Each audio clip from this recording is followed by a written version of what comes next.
Welcome to our next session. आज हम loops के बारे में समझते हैं। सी प्रोग्रामिंग के अंदर कौन कौन से लूप्स अवेलेबल हैं और हम उन्हें किस तरीके से अपने प्रोग्राम्स में यूज़ कर सकते हैं।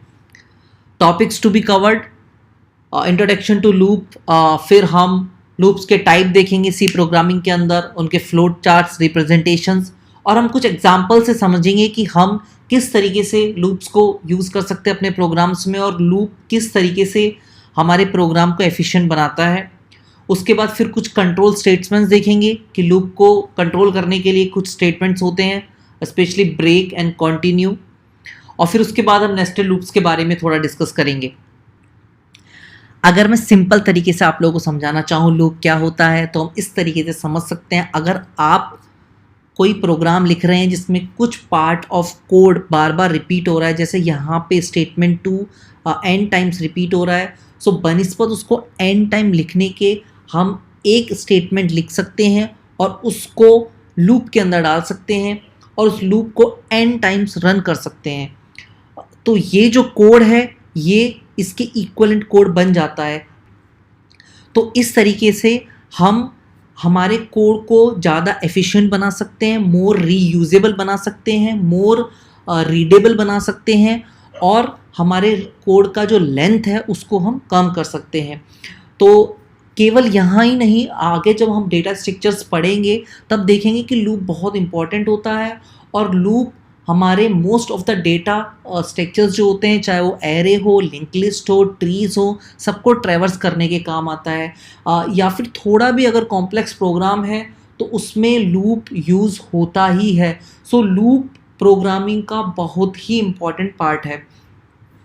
तो लूप के साथ सबसे इम्पॉर्टेंट चीज़ होती है कि लूप को एंड कब करना है, और वो जब लूप एंड होता है वो होता है एक कंडीशन बेस्ड पे। तो आप देखेंगे यहाँ पे ये वाला जो स्टेटमेंट है I is less than equal to N, ये कंडीशन है। इसका मतलब है ये कंडीशन जब भी ट्रू होगी लूप का नेक्स्ट इटरेशन एग्जीक्यूट हो जाएगा। यहाँ आप देख रहे हैं आई इक्वल टू 1, इसको इनिशियलाइजेशन बोलते हैं, और आप एक देख रहे हैं I equal to I plus 1, इसको इंक्रीमेंट बोलते हैं।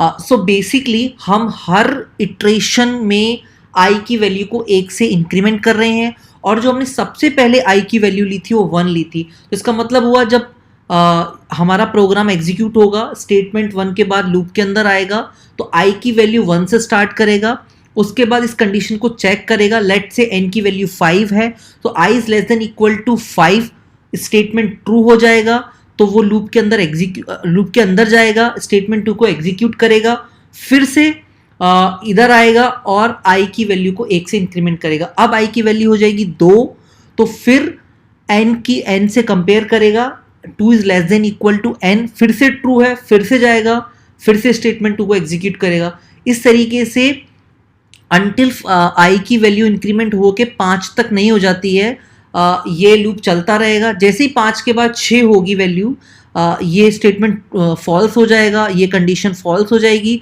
और हम लूप से एग्जीक्यूट हो जाएंगे और स्टेटमेंट 3 पे आ जाएंगे। हो सकता है ये आपको अभी थोड़ा डिफ़िकल्ट लगे समझने में, हम आगे प्रोग्राम्स देखेंगे तब समझेंगे किस तरीके से होता है। मैंने आपको जस्ट एक इम्प्रेशन दे दिया है कि लूप क्या होता है, और सबसे इम्पॉर्टेंट चीज़ है लूप में कंडीशन और इंक्रीमेंट सेक्शन, ये 2 बहुत ही इंपॉर्टेंट चीज़ है। So based on the condition हम 2 पार्ट में डिवाइड कर सकते हैं सी प्रोग्रामिंग के अंदर लूप्स को, एंट्री कंट्रोल और एग्जिट कंट्रोल। जैसा कि नाम से ही पता चल रहा है, अगर हम कंडीशन को एंट्री के टाइम, जैसा कि हमने पिछले एग्जाम्पल में देखा, यहाँ पर जो लूप था हमने एंट्री के टाइम ही कंडीशन को रखा हुआ है, यानी कि फर्स्ट कंडीशन चेक होगी उसके बाद ही स्टेटमेंट एग्जीक्यूट होगा। सो इस तरीके के लूप्स को एंट्री कंट्रोल लूप बोलते हैं। और अगर कोई कंडीशन हम बाद में चेक कर रहे हैं, इट मीन्स कि पहले हम स्टेटमेंट को एग्जीक्यूट कर रहे हैं और उसके बाद अगर कंडीशन को चेक कर रहे हैं तो उसे एग्जिट कंट्रोल लूप बोलते हैं। तो एंट्री कंट्रोल में हमारे पास दो ऑप्शंस अवेलेबल हैं, फॉर और वाइल लूप, और एग्जिट कंट्रोल में भी हमारे पास एक ऑप्शन है, do while loop. So for loop का अगर आप सिंटेक्स देखेंगे तो सेम ही है जो हमने पिछले एग्जाम्पल में समझा है। यहाँ पे वैल्यू इनिशलाइज करते हैं, कंडीशन डालते हैं और इंक्रीमेंट करते हैं। अगर आप वाइल लूप देखेंगे तो वाइल एक कीवर्ड होता है उसके बाद आप कंडीशन डालते हैं। इसमें इंक्रीमेंट के लिए यहाँ पे कोई सेक्शन नहीं होता है, इसलिए हमें वेरिएबल की वैल्यू पहले से इनिशलाइज करनी पड़ती है, और हमारा जो ब्लॉक होता है, जो लूप वाला जो ब्लॉक होता है, उसी के अंदर ही हमें इंक्रीमेंट करना पड़ता है। सो इसको हम आगे समझेंगे, आगे हम देखेंगे किस तरीके से फोर और वाइल लूप के अंदर प्रोग्राम लिखा जाता है।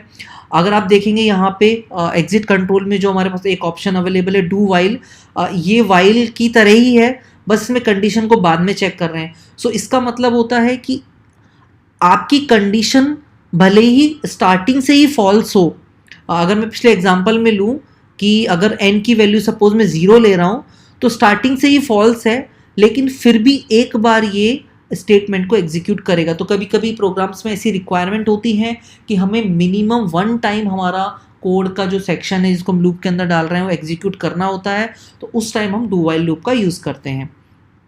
अगर मैं इनको फ्लो चार्ट से समझना चाहूँ तो बहुत सिंपल है। अगर आप फोर और वाइल लूप को समझेंगे तो कंडीशन होती है, अगर वो कंडीशन ट्रू हो जाती है तो हम लूप के अंदर जाते हैं, स्टेटमेंट को एग्जीक्यूट करते हैं और वापस से आते हैं। फिर हम कंडीशन चेक करते हैं, अगर कंडीशन फिर ट्रू होती है तो फिर हम लूप के अंदर जाते हैं और फिर से आते हैं। अगर किसी भी पॉइंट पे कंडीशन फॉल्स होती है तो हम वहाँ से निकल के लूप के बाद जो नेक्स्ट स्टेटमेंट होता है उसको एग्जीक्यूट करते हैं। अगर मैं डू वाइल को समझूं तो पहले स्टेटमेंट एग्जीक्यूट होगा, फिर कंडीशन चेक होगी, फिर कंडीशन अगर ट्रू है तो फिर से स्टेटमेंट जो लूप के अंदर है वो एग्जीक्यूट होगा, और नहीं है तो हम लूप के बाहर आ जाएंगे और लूप के बाहर जो भी फर्स्ट स्टेटमेंट होगा उसको एग्जीक्यूट करेंगे। सो अब एक प्रोग्राम लेते हैं और समझते हैं कि लूप्स को हम किस तरीके से अपने प्रोग्राम्स में इंक्लूड कर सकते हैं। So find out sum of first 10 numbers. 10 number मैंने यहाँ पे लिया है, इट कुड बी 100 और 1000 और 2000 और 10,000, कुछ भी नंबर हो सकता है। तो इतने सारे नंबर्स का सम करना बिना लूप्स के बहुत डिफ़िकल्ट होता है, तो हमें यहाँ से हिंट मिल रहा है कि हमें लूप को यूज़ करना है। सो ये एक बहुत सिंपल प्रोग्राम है। स्टार्टिंग में हमें इंक्लूड करना होगा standard input output dot H file. ये क्यों इंक्लूड करना होता है, अभी के लिए आप बस समझ लीजिए कि इंक्लूड करना होता है, हम बाद में देखेंगे हमारे नेक्स्ट सेक्शन में कि ये इंक्लूड और ये हेडर फाइल्स क्या होते हैं। और फिर void मेन एक फंक्शन होता है जो कि फर्स्ट फंक्शन होता है प्रोग्राम को एग्जीक्यूट करने के लिए। फंक्शंस क्या होते हैं, अगर आप अवेयर नहीं हैं तो please hold for a while, हम फंक्शंस के ऊपर हमारा एक नया वीडियो बनाएंगे। सो उसके बाद मैंने यहाँ पे 2 वेरिएबल लिए हैं, आई और सम। आई वेरिएबल लिया है मैंने लूप को कंट्रोल करने के लिए, और दोनों के मैंने डेटा टाइप लिए हैं इंटीजर int। डेटा टाइप्स हम हमारे लास्ट वीडियो में कवर कर चुके हैं, आप वहाँ से रेफरेंस ले सकते हैं। तो उसके बाद मैंने लूप स्टार्ट किया, फोर लूप। आई की वैल्यू 1 से स्टार्ट की और सम की वैल्यू मैंने स्टार्टिंग में 0 रखा, सो ये वैल्यू हो जाएगी 1। कंडीशन दी है मैंने i is less than equal to 10, और इंक्रीमेंट किया है मैंने i को 1 से, i equal to i plus 1। So जब फर्स्ट टाइम जब ये लूप चलेगा तो सम इक्वल टू 0, क्योंकि सम की वैल्यू स्टार्टिंग में 0 थी, सो 0 प्लस 1 इक्वल टू 1, तो सम की वैल्यू यहाँ पे 1 हो गई। फिर से ये यहाँ आएगा और i की वैल्यू 1 से इंक्रीमेंट करके 2 कर देगा। 2 क्योंकि एक कंडीशन फिर से ट्रू हो रही है तो यहाँ फिर से लूप के अंदर आएगा, और सम की वैल्यू इस बार पहले 2 हो गई थी, 2 प्लस 1 सॉरी 2 1 सॉरी पहले 1 थी तो 1 प्लस 2 यानी सम की वैल्यू अभी 3 हो जाएगी। फिर से i की वैल्यू आएगा, इस बार 3 हो जाएगी, और फिर से यहाँ पे सम की वैल्यू 3 प्लस 3 6 हो जाएगी। सो इस तरीके से ये लूप 10 टाइम्स चलेगा और सम के अंदर 1 से लेके 10 तक का जो सम है वो आ जाएगा, और उसको हम printf के जरिए फिर प्रिंट करा लेंगे। अगर आप फोर लूप से नहीं करना चाहते, अगर वाइल या डू वाइल लूप से करना चाहते हैं तो उसका जो लूप वाला जो सेक्शन है उसका कोड का मैंने यहाँ पे स्नैपशॉट डाला है, आप वो भी देख सकते हैं। बट आपको यहाँ से एक हिंट मिला होगा कि किस तरीके से हम एक डिफ़िकल्ट प्रॉब्लम को लूप के जरिए आसानी से रिजॉल्व कर सकते हैं।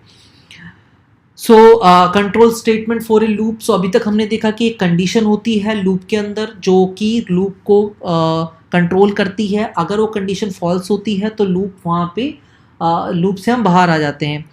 उसके साथ साथ हमारे पास 2 और कंट्रोल स्टेटमेंट्स होते हैं, ब्रेक और कंटिन्यू। ब्रेक एक कीवर्ड होता है, अगर आप कहीं भी लूप में ब्रेक कीवर्ड लगा देंगे तो लूप वहीं पे टर्मिनेट हो जाएगा और आप लूप से बाहर आ जाएंगे और लूप के बाहर जो भी फर्स्ट स्टेटमेंट होगा उसको एग्जीक्यूट करने लग जाएंगे। कंटिन्यू उस करंट इटरेशन को स्किप कर देगा, नेक्स्ट इटरेशन पे चला जाएगा। तो इन दोनों को समझने के लिए हम फिर से एक एक एग्जांपल लेते हैं। सो ब्रेक को समझने के लिए अगर मैं पिछला जो हमने प्रोग्राम वाला एग्जांपल लिया था उसको थोड़ा मॉडिफाई करूं और बोलूं कि find if the sum of 10 numbers is greater than 30 और नॉट।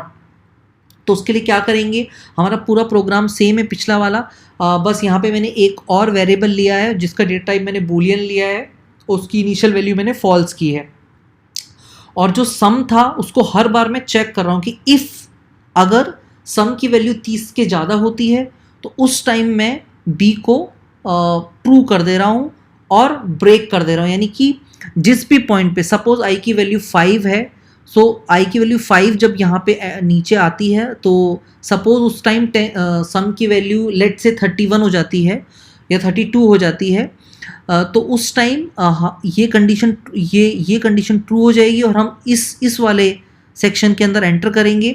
तो उस टाइम में बी की वैल्यू जो हमारा बी वेरिएबल था यहाँ पे उसको ट्रू कर रहा हूँ और लूप को ब्रेक कर रहा हूँ। लूप को ब्रेक करने का मतलब है अब मुझे जो चाहिए था वो मिल गया है, इसके बाद मुझे लूप के जितने भी नेक्स्ट इटरेशंस हैं या जो भी लूप में नेक्स्ट होना है मुझे उसकी ज़रूरत नहीं है, तो सीधा मैं लूप एंड्स हो जाएगा और मैं यहाँ पे आ जाऊँगा। इसके बाद मैं चेक कर लूँगा, अगर बी की वैल्यू मैं ट्रू सेट कर चुका हूँ तो मैं प्रिंट करा दूंगा इट्स ग्रेटर देन 30। और अगर 10 एग्जीक्यूशन के बाद भी यानी कि पूरा जब लूप एग्जीक्यूट हो जाएगा उसके बाद भी अगर ये कंडीशन मीट नहीं होती है तो उस केस में मैं यहाँ पे ये फॉल्स ही रह जाएगा और हम यहाँ पे प्रिंट करा देंगे कि it's not greater than 30। So you can see it right कि जब भी हम ब्रेक लगाते हैं किसी भी लूप में सो उसी पॉइंट पे वो लूप एंड हो जाता है और हम लूप के बाहर आ जाते हैं। अगर मैं कंटिन्यू स्टेटमेंट को समझने की कोशिश करूं, अगर मैं लूँ कि मुझे स्टार्टिंग के 100 नंबर्स का सम प्रिंट करना है लेकिन not all the numbers, only odd numbers, odd मतलब 1 3 5 7 9 11 इन सब का मुझे सम प्रिंट करना है और मुझे बताना है। सो हम कंटिन्यू से कैसे कर सकते हैं, तो सबसे पहले कंटिन्यू करता क्या है। सो कंटिन्यू आप जिस भी पॉइंट पे लिख देते हैं उसके नीचे जितने भी स्टेटमेंट्स होते हैं लूप के अंदर, यहाँ पे जैसे ये स्टेटमेंट है ये उस पर्टिकुलर इटरेशन में एग्जीक्यूट नहीं होगा और ये सीधा यहाँ पे आ जाएगा यानी कि नेक्स्ट इंक्रीमेंट पे आ जाएगा। सो कैसे करेगा ये, सपोज आई की वैल्यू 1 से स्टार्ट कर रहे हैं तो 1 रिमाइंडर 2 यानी कि ये कंडीशन हमारी जो है वो फॉल्स हो जाएगी क्योंकि 1 रिमाइंडर 2 0 नहीं होता है 1 होता है। तो हम यहाँ पे आएंगे और सम के अंदर हम आई को डाल देंगे। इसके बाद हम आई की वैल्यू इंक्रीमेंट करेंगे, आई की वैल्यू 2 हो जाएगी, ये कंडीशन फिर से ट्रू है, ये यहाँ पे फिर से एंटर करेगा। यहाँ पे जब ये एंटर करेगा तो इस बार 2 रिमाइंडर 2 इक्वल टू 0 यानी कि ये कंडीशन अभी ट्रू हो जाएगी क्योंकि यहाँ भी 0 आएगा। अगर ये कंडीशन ट्रू हो जाती है तो हम यूज़ करेंगे कॉन्टिन्यू मतलब उस पर्टिकुलर केस में मुझे सम नहीं करना है, यानी कि जब आई की वैल्यू 2 है तो वो स्किप करेगा और वो सीधा यहाँ पे आ जाएगा। तो इसका मतलब है कि जितने भी ऑड नंबर्स हैं उनके लिए ये वैल्यू फॉल्स होगी तो ये सम जो हमारा फॉर्मूला है वो चलता रहेगा, लेकिन इवन नंबर्स के लिए हम कंटिन्यू कर रहे हैं यानी कि हम इस पर्टिकुलर सेक्शन को एग्जीक्यूट नहीं कर रहे हैं। सो यहाँ पे कंटिन्यू जो कीवर्ड है वो उस पर्टिकुलर इटरेशन को स्किप करता है और नेक्स्ट इटरेशन पे मूव करता है। तो इसके बाद जब वैल्यू आ जाएगी तो फिर उसको प्रिंट एफ के जरिए हम प्रिंट करा लेंगे। सो ये प्रिंट एफ और या फिर ये इफ़ स्टेटमेंट जो मैंने यहाँ पे कंडीशन डाली है, ये सब हम अगर आप इनसे अवेयर नहीं हैं हम अपने नेक्स्ट वीडियोज़ में कवर करेंगे। तो आप अभी के लिए बस इतना देख लें कि हमने इस तरीके से कंटिन्यू को यूज़ किया है। सो हमारा लास्ट टॉपिक है आज का नेस्टेड लूप्स। नेस्टेड लूप जैसे नाम से समझ में आ रहा है, एक लूप के अंदर हम मल्टीपल लेयर ऑफ लूप्स लगा सकते हैं, यानी कि 4 के अंदर 4, फिर 4 के अंदर वाइल के अंदर डू वाइल, आप जैसे भी चाहें आप लगा सकते हैं। तो इसके लिए मैंने एक सिंपल प्रोग्राम लिया है। सपोज मुझे इस तरीके से ये सीरीज प्रिंट करनी है 1, नेक्स्ट लाइन में 1 2, देन 1 2 3, देन 1 2 3 4, देन 1 2 3 4 5। सो इसके लिए मुझे 2 लूप्स लेने होंगे। फर्स्ट जो लूप है वो मेरा 1 से लेके 5 तक जाएगा। सेकेंड लूप मेरा जो है वो 1 से लेके आई तक जाएगा, आई मतलब पिछले लूप तक। तो ये बहुत इंटरेस्टिंग है, देखिए। और यहाँ पे मैं अपनी वैल्यू प्रिंट करूँगा, और ये जो मेरा प्रिंटफ स्टेटमेंट है ये just to move to the next line है, यानी कि ये बैकस्लैश n जब हम लिखते हैं तो नेक्स्ट लाइन में मूव करते हैं। तो यहाँ पे जो आप देखेंगे i इक्वल टू 1 होगा, फिर यहाँ पे आएगा, इसके अंदर फिर एक और लूप आएगा, j की वैल्यू 1 होगी, यानी यहाँ पे i की वैल्यू 1 है, j की वैल्यू 1 है। तो ये प्रिंटफ j को प्रिंट कर देगा 1 से। फिर ये यहाँ के बाद इस अंदर वाले लूप के नेक्स्ट स्टेशन पे जाएगा। नेक्स्ट स्टेशन पे j की वैल्यू j प्लस प्लस की है, j plus plus means increment by 1। तो j की वैल्यू अभी हो जाएगी यहाँ पे 2, और आप देखेंगे 2 क्योंकि अभी हमारी i की वैल्यू इस पर्टिकुलर इस बड़े वाले लूप के इटरेशन के लिए 1 थी, तो ये कंडीशन फॉल्स हो जाएगी और ये इस लूप से बाहर आ जाएगा और हम नेक्स्ट लाइन में मूव कर जाएंगे, यानी कि अब हम यहाँ पे आ गए हैं, यहाँ पे ये इस वाले पॉइंट पे आ गए हैं। अब जब नेक्स्ट टाइम जब i की वैल्यू 2 होगी, फिर j की वैल्यू 1 होगी और 1 फिर से प्रिंट होगा। जब यहाँ पे j आएगा, j की वैल्यू 2 होगी, क्योंकि अभी i की वैल्यू इस इटरेशन के लिए 2 है, तो यहाँ पे 2 भी प्रिंट हो जाएगा। और इसके बाद जब j की वैल्यू फिर 3 होगी, फिर ये कंडीशन फॉल्स होगा, फिर नेक्स्ट लाइन पे मूव करेगा। सो इस तरीके से हम 1 1 2 1 2 3 इस तरीके से हम प्रिंट करा सकते हैं। So let's play quiz and try to understand our learning, जो आज हमने इस सेक्शन में सीखा है। सो लेफ्ट साइड में कुछ लूप्स हैं, राइट साइड में आपको बताना है कि नंबर ऑफ इटरेशंस और या ये लूप कितनी बार एग्जीक्यूट होंगे। सो आप देख सकते हैं कि स्टार्टिंग के जो 3 लूप्स हैं वो इनफाइनाइट लूप्स हैं। क्यों? अगर मैं पहला वाला लूँ तो यहाँ तो कोई कंडीशन ही नहीं है, अगर कंडीशन नहीं है तो ऑलवेज ट्रू, तो ऑलवेज ये लूप के अंदर ही एग्जीक्यूट होता रहेगा। So it's infinite loop. यहाँ पे कंडीशन है बट यहाँ पे कोई इंक्रीमेंट या डिक्रीमेंट स्टेटमेंट नहीं है, और मैं एज्यूम कर रहा हूँ कि इस ब्लॉक के अंदर भी कोई ऐसा स्टेटमेंट नहीं है, तो ये भी एक इनफाइनाइट लूप रहेगा। ये वाइल के अंदर हमने ट्रू डाला है, it means it's always true condition जो है, तो ये भी एक इनफाइनाइट लूप है।